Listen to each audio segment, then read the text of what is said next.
Sommige mense hou daarvan dat wanneer hulle by 'n buitelug vertoning is van 'n bekende musikant, om daar reg voor in die middel te gaan staan.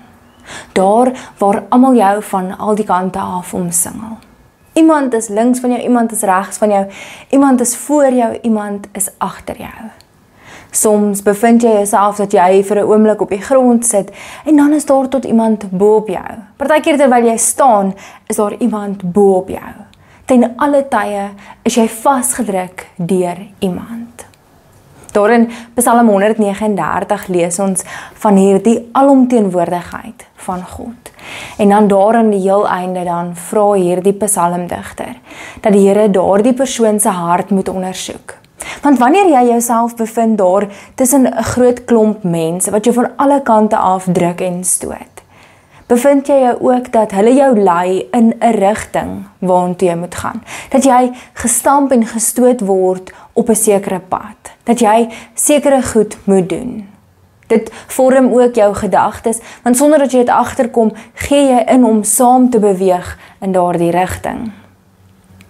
Psalm 139 sê dat die Here hierdie hart moet ondersoek en moet bevind op watter pad is hierdie hart.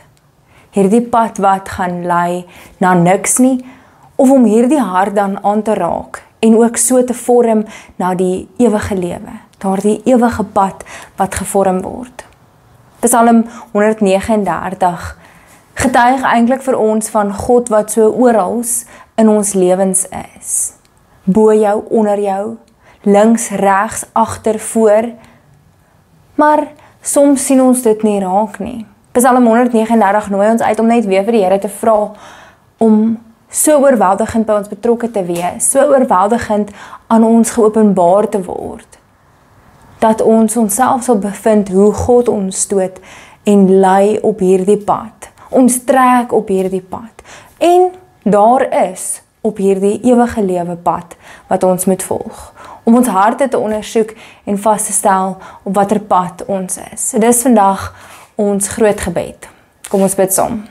Ons almagtige Heer, ons dankie dat ons leef uit U genade en uit U hand. En daarom vra ons dat U ons hand sal vat op hierdie pad en dat U vir ons sal wys. U oral, voor, agter, links, regs, bo, onder ons is, ons lei, ons stoot en ons trek op hierdie pad saam met U. Hierdie pad wat lewe in 'n verhouding met U vir ewig en vir altyd.